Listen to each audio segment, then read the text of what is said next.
విద్యార్థినుల పట్ల అసభ్యంగా ప్రవర్తించిన ఉపాధ్యాయుడిపై విద్యాశాఖ కూడా జులిపించింది. నారాయణపేట జిల్లా మిద్దూరు పాఠశాలలో మామినాపూర్ ప్రభుత్వ పాఠశాలలో పనిచేస్తున్న ఉపాధ్యాయుడు స్వామిని విధుల్లోంచి తొలగిస్తూ జిల్లా విద్యాశాఖ అధికారి సంచలన నిర్ణయం తీసుకున్నారు.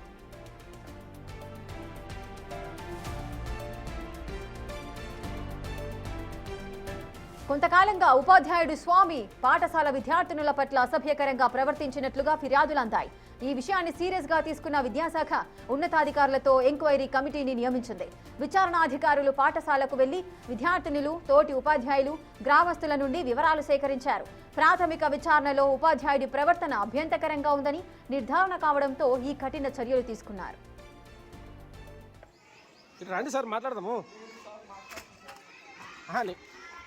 స్వామి సార్ అట్లా పారిపోవద్దు సార్, మీ వివరాలు మీరు పారిపోవడం కరెక్ట్గా సార్. స్వామి సార్ ఇట్లా రండి సార్. కీచక ఉపాధ్యాయుడి ఉదంతం వెలుగులోకి రావడంతో అధికారులు ఆయన గత చరిత్రపై కూడా దృష్టి సారించారు. గతంలో స్వామి పనిచేసిన పాఠశాలల్లో ఆయన ప్రవర్తన ఎలా ఉండేది, అక్కడ కూడా ఇలాంటి ఆరోపణలు వచ్చాయా అనే కోణంలో విద్యాశాఖ అధికారులు ఆరా తీస్తున్నారు. స్వామి సార్ అట్లా పారిపోవద్దు సార్, మీ వివరాలు మీరు పారిపోవడం కరెక్ట్గా సార్. స్వామి సార్ పవిత్రమైన ఉపాధ్యాయ వృత్తిలో ఉంటూ విద్యార్థుల పట్ల ఇంత నీచంగా ప్రవర్తించిన వ్యక్తిని వెంటనే విధుల్లోంచి తొలగించడంపై విద్యార్థుల తల్లిదండ్రులు, స్థానికులు హర్షం వ్యక్తం చేస్తున్నారు. భవిష్యత్తులో ఇలాంటి ఘటనలు పునరావృతం కాకుండా పాఠశాలల్లో కఠిన పర్యవేక్షణ ఉండాలని వారు కోరుతున్నారు. స్వామి సార్ అట్లా పారిపోవద్దు సార్, మీ వివరాలు మీరు పారిపోవడం కరెక్ట్గా సార్. స్వామి సార్ ఇట్లా రండి సార్, మాట్లాడదాము. స్వామి సార్ అట్లా పారిపోవద్దు సార్, ఇసుక విద్యార్థుల పట్ల అసభ్యంగా ప్రవర్తించిన ఉపాధ్యాయుడిపై డీఈఓ కఠిన చర్యలైతే తీసుకున్నారు. అతనికి సస్పెన్షన్ వేటు పడింది. పూర్తి డీటెయిల్స్ మా ప్రతినిధి శంకర్ అందిస్తారు. శంకర్.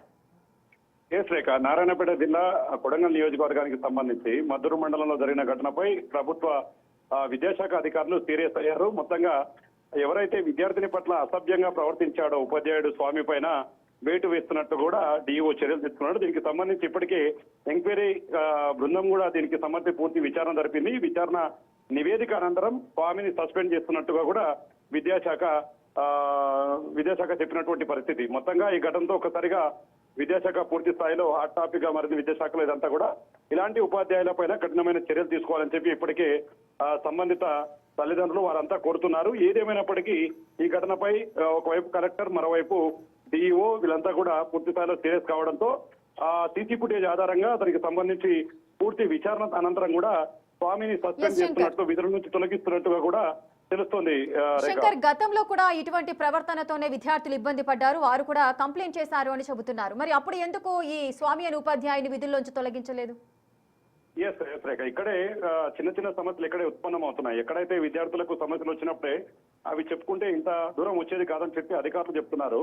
కానీ ఇక్కడ ఒకటి మాత్రం కొట్టొచ్చినట్టుగా కనిపిస్తుంది. ఒకవైపు డిఈఓ, మరోవైపు ఎంఈఓ సరైన సమాధానాలు చెప్పడం లేదు. దీనికి సంబంధించి పూర్తి స్థాయిలో అప్డేట్ ఇవ్వాల్సినటువంటి అధికారులే నిర్లక్ష్యంగా వ్యవహరిస్తున్నారు. కాబట్టి ఇలాంటి వాళ్ళ వల్లే కొంత ఆలస్యం జరిగి ఉండొచ్చని అనుకుంటున్నారు. అయినప్పటికీ గతంలో చేసినటువంటి పాఠశాలల్లో కూడా ఇంకా ఎంక్వైరీ స్టార్ట్ చేస్తున్నారు. అంటే గతంలో స్వామి ఎలా ప్రవర్తన ఉండేది, విద్యార్థులతో ఏ విధంగా మెలిగేవాడు, విద్యార్థుల పట్ల అసభ్యంగా ప్రవర్తించేవాడు అనే కోణంలో కూడా విచారణ అయితే పూర్తి స్థాయిలో చేపడుతున్నారు. మొత్తంగా ఒకవేళ అలాంటివి ఏమైనా ఉంటే మరిన్ని శిక్షలు కూడా అమలయ్యే అవకాశం ఉంది. అంటే కేసులు కూడా నమోదు చేసి అతనిపైన సీరియస్ యాక్షన్ తీసుకునేందుకు పోలీసు వ్యవస్థ కూడా సిద్ధమవుతున్నటువంటి పరిస్థితి కనిపిస్తుంది. మొత్తంగా ఈ ఘటన తర్వాత వెంటనే చర్యలు తీసుకోవడంతో పాటు భవిష్యత్తులో ఇలాంటివి పునరావృతం కాకూడదని చెప్పి కూడా కలెక్టర్, నారాయణపేట జిల్లా కలెక్టర్ సీరియస్ గా ఫైర్ అయినటువంటి పరిస్థితి కనిపిస్తుంది. దీంతో అధికారులంతా కూడా హడావుడి పరుగులతో కూడా మొత్తంగా ఇంకెక్కడైనా ఇలాంటి కోణాలు ఉన్నాయి, ఇలాంటి వ్యక్తులు ఉన్నారనే కోణంలో కూడా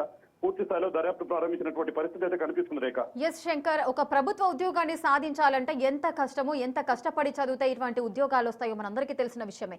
అయినప్పటికీ కూడా తన పదవిని, అంటే తను ఉన్న ఆ స్థానాన్ని మరిచి పవిత్రంగా ఉండాల్సిన ఉపాధ్యాయుడు ఈ విధంగా లైంగికంగా ఆ అమ్మాయిలను వేధించడాన్ని ఏ విధంగా చూడొచ్చు? ఎంత కఠినమైన చర్యలు తీసుకుంటే నెక్స్ట్ జనరేషన్, అంటే నెక్స్ట్ వచ్చే ఉపాధ్యాయులు ఎంత సిన్సియర్ గా ఉండాల్సిన పరిస్థితి ఉంటుంది?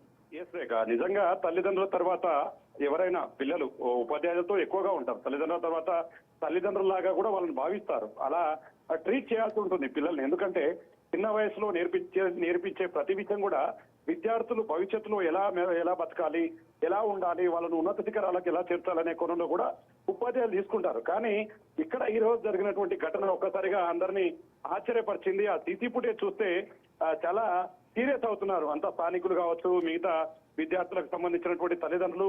ఇలా చేస్తే తమ పిల్లలను నమ్మి ఎలా స్కూళ్లకు పంపాలి? విద్యాబుద్ధులు నేర్పాల్సినటువంటి ఉపాధ్యాయులే ఈ విధంగా అసభ్యకరమైనటువంటి ఆలోచనలకు నాంది పలికితే తమ విద్యార్థుల భవిష్యత్తే ప్రశ్నార్థకంగా మారుతున్నట్టు కూడా స్థానికంగా చర్చ నడుస్తుంది. ఇలాంటి వారిపైన కఠినమైన చర్యలు తీసుకోవాలని చెప్తున్నారు.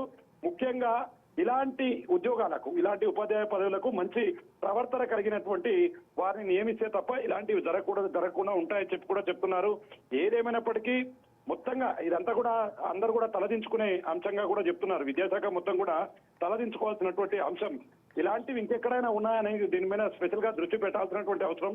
ఇంకా మేజర్ గా విద్యార్థులకు సంబంధించి విద్య కావచ్చు, మరోవైపు ఉపాధ్యాయుల బోధనా విధానాల పైన కూడా, ఉపాధ్యాయుల ప్రవర్తన మీద కూడా రెగ్యులర్ గా విద్యాశాఖలో ఉన్నటువంటి ఆయా జిల్లాలకు సంబంధించినటువంటి డిఈఓలు, ఎంఈఓలు కూడా ఖచ్చితంగా వారిని ఫాలోఅప్ చేస్తుండాలి, రెగ్యులర్ గా మానిటరింగ్ చేయాలి. కానీ అది చాలా చోట్ల కొట్టొచ్చినట్టుగా కనిపిస్తుంది. కాబట్టి రాబోయే రోజులు ఎలాంటి పునరావృతం కాకుండా ఉండాలని చెప్పి దీనిపైన సీరియస్ గా ముందుకు వెళ్తున్నటువంటి పరిస్థితి అయితే కనిపిస్తుంది రేఖ. ఎస్ శంకర్, మీరు అన్నట్లుగా ఇప్పుడు డిఈఓ అదేవిధంగా ఎంఈఓ దగ్గర కూడా కొన్ని క్వశ్చన్స్ కి ఆన్సర్స్ కూడా లేవు. వారు ఆ క్వశ్చన్స్ దాటవేస్తున్న పరిస్థితులు అయితే నెలకొన్నాయని చెబుతున్నారు. ఎందుకంటే ఒకసారి కంప్లైంట్ రాగానే మరి ఏం జరిగింది అనే కోణంలో ఆరా తీసి ఉపాధ్యాయుడిపైన ఉపాధ్యాయుడిపైన చర్యలు తీసుకోవాల్సిన అవసరం ఉంటుండే. ఒకవేళ అలా తీసుకున్నట్లయితే ఇదంతా జరిగేది కాదు. నెక్స్ట్ ఇంకా వేరే అమ్మాయిలు కూడా ఇబ్బంది పడేవారు కాదు. ఈ విధమైన ప్రవర్తన అనేది ఎంత చేటు అనేది కూడా తెలుసు. ప్రభుత్వ స్కూళ్లలో చాలా మంది కూడా చెప్పుకోలేని పరిస్థితులలో ఉంటారు. ఎందుకంటే ఒకవేళ టీచర్ ఈ విధంగా చేసినట్లయితే బయటికి చెప్తే వాళ్ళ పరువు ఏమవుతుందో అని పేరెంట్స్ వాళ్ళని ఆపడం కానీ, లేదంటే ఎగ్జామ్స్ లో వాళ్ళు ఏమైనా ఫెయిల్ చేస్తారో ఏంటో అన్న భయంతో వారు బయటికి చెప్పుకోలేని సిచ్యువేషన్స్ ఉంటాయి. సో అటు విద్యాశాఖ ఈ విషయాలన్నింటి గురించి స్పందించి ఒక కమిటీని వేసి నెలవారీగా కూడా అన్ని పాఠశాలల్లో ఇటువంటి ఏమైనా జరుగుతున్నాయా లేదా అనేది ఒక ఎంక్వైరీ ప్రారంభిస్తే బాగుంటుంది అనుకుంటున్నారు. నిజంగా మీరు చెప్పినట్టుగా ఖచ్చితంగా దీని మీద ఫాలోఅప్ ఉండాలి. ఉన్నతాధికారులు రెగ్యులర్ గా ఉపాధ్యాయుల ప్రవర్తన మీద కూడా ఖచ్చితంగా ఒక దృష్టి సారించాలి. రెగ్యులర్ గా 6 నెలలకు లేదా 3 నెలలకు ఒకసారి ఆ డేటా అంతా కూడా తెప్పించుకోవాలి. క్షేత్రస్థాయిలో ఎంఈఓలు ఉంటారు.